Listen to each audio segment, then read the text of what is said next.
Channel of Vadodara. Fatehganj પાસે Innova car અને 3 wheel ટેમ્પા વચ્ચે અકસ્માત સર્જાતા બંને ચાલકોને ઈજા પહોંચી હતી, જેઓને સારવાર માટે હોસ્પિટલમાં ખસેડવામાં આવ્યા હતા।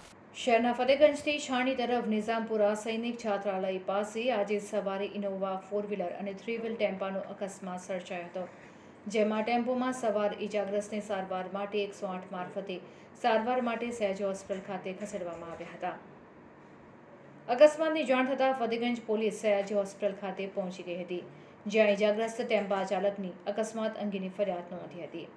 પોલીસને આપેલ માહિતી અનુસાર 3 વ્હીલર ટેમ્પો મકઈના ડોળા ભરીને જઈ રહ્યો હતો। તે સમયે તીવ્ર ગતિએ ઇનોવા કારના ચાલકે ટેમ્પાને અડફેટે લઈને અકસ્માત સર્જ્યો હતો।